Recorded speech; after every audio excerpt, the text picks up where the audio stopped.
فکر انگیز اور کمال کا سوچنے لائق سوال ہے. رب فرما رہا ہے, اللہ کی طرف سے یہ کوسچن ہم سب کے لیے قرآن میں موجود ہے. اللہ فرماتا ہے یا ایھا الانسان ما غرک بربک الکریم. خدا کی قسم جس دن یہ آیت سمجھ آ گئی نا, ادھر جا کے لگتی ہے. اس کا معنی پتہ کیا ہے؟ اے انسان, تجھے کس چیز نے اپنے کرم والے رب کے بارے میں دھوکے میں ڈال دیا؟ وہ کیا چیز تھی جس نے رب سے دور کر دیا؟ وہ کیا مال کی محبت تھی, کیا دنیا کی محبت تھی, کیا اللہ اکبر غلط کاموں کی محبت تھی جس نے تجھے اپنے رب سے دھوکے میں ڈال دیا, رب سے دور ہو گیا؟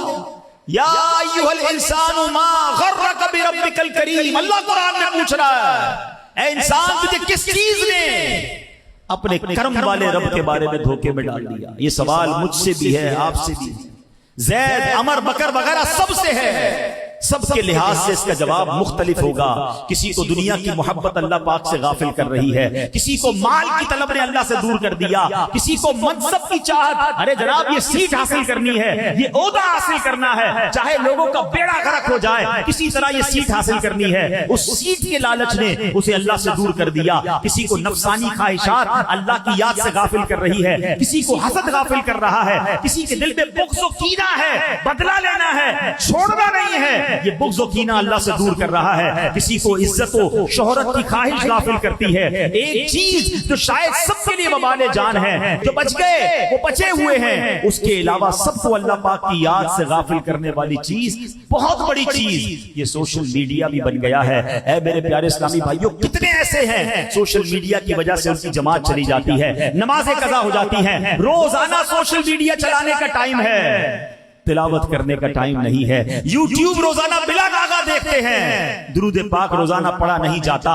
واٹس ایپ پر اسٹیٹس روزانہ دیکھتے ہیں بلکہ بار بار دیکھتے ہیں. اللہ پاک کی یاد روزانہ نہیں آتی. فیس بک پر اپنی پوسٹ لگا کر بار بار دیکھتے لائکس کتنے ہو گئے, فالو کتنے ہو گئے. مسجد میں ہیں, بازار میں ہیں, مارکیٹ میں ہیں, کسی ہوٹل پر بیٹھے ہیں, بلکہ کسی بزرگ کے مزار پر پہنچ جائیں, کسی اجتماع میں ہو, محفل میں ہو, بلکہ کسی اللہ والے کے قدموں پہ بھی پہنچ جائیں نا, جہاں دعائیں قبول ہو رہی ہیں وہاں بھی دماغ سوشل میڈیا پہ لگا ہے. بلکہ دیکھا یہ گیا کہ مکے میں, مدینے میں, کعبے کے سامنے سیلفی لینی ہے, ابھی ابھی اپلوڈ کرنا ہے, لائیو کرنا ہے, پھر دیکھنا ہے کتنے فالوور, کتنے لائکس.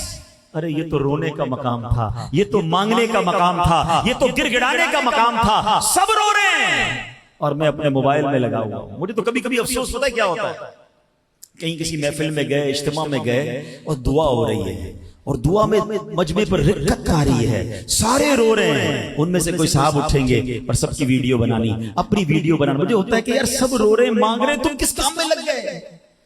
کیا تماشا لگا ہوا ہے. کاش یہ بات سمجھ آ جائے. پچھلے دنوں میں بغداد شریف میں تھا, یقین کرے کتنوں کو سمجھایا, ہو سکتا ہے میری اس بات سے کتنے ناراض بھی ہو گئے ہوں گے, مگر مجھے میرے دل کی ایک بات بتائیں. مثال کے طور پہ کوئی مشہور آدمی, اب کوئی کتنا ہی مشہور کیوں نہ ہو, غوث پاک کی بارگاہ میں آیا تو مرید ہی آیا ہے نا, غلام ہی آیا ہے نا, اتنی بڑی بارگاہ میں کیوں آیا ہے؟ وہ بھی خیرات لینے آیا, اللہ کی بارگاہ میں دعا کرنے آیا ہے. اب اس دربار میں, دربار کو چھوڑ کر سب لوگ اس کے پیچھے, اس کی تصویریں, اس کے ساتھ سیلفی. میں نے کہا مجھے ایک بات بتاؤ, ایک بادشاہ کا دربار ہو, اس بادشاہ کے دربار میں غلام آ جائے, اسی بادشاہ کا غلام آ جائے, اور تم بادشاہ کو چھوڑ کر غلام پر توجہ دو, یہ کیسی بات ہے؟ جہاں غوث پاک موجود ہیں, امام حسین کے روزے میں امام حسین موجود ہیں, مولا علی کے روزے میں مولا علی موجود ہیں, مدینے پاک میں نبی پاک موجود ہیں, اور آپ ادھر کیا کیا کر رہے ہیں؟ اس کے ساتھ سیلفی, بھاگ بھاگ کے اس کے ساتھ سیلفی. خدا کے واسطے یہ سب کام چھوڑ دیں. وہ بھی ایک غلام ہے جو اپنے آقا کی بارگاہ میں آیا ہے, اس کو اپنی حاضری دینے دیں. آپ اپنی حاضری دیں. یہ مقام ان چیزوں کے نہیں ہے, یہ قبولیت کی گھڑیاں ہوا کرتی ہیں, مگر اس سوشل میڈیا نے دماغ کو چینج کر دیا ہے. علماء کرام کے پاس, نیک لوگوں کے پاس پہلے لوگ آ کر کیا کہتے تھے؟ حضرت دعا کر دیں, مغفرت کی دعا کر دیں, حضرت ہمارا یہ مسئلہ ہے دعا کر دیں. اب یقین کریں اب 90% لوگ دعا نہیں کراتے. حضرت ایک سیلفی لے لیں, ختم, دعا کی کوئی ضرورت نہیں ہے, ہمیں بس سیلفی چاہیے آپ کے ساتھ.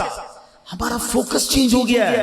یہ مسکرانے کی, ہنسنے کی بات نہیں ہے, یہ افسردگی کی بات ہے کہ ہم چینج ہوتے جا رہے ہیں, اور آج ہم چینج ہوئے, ہمارے بچوں کا آگے والی نسلوں میں کیا حال ہوگا؟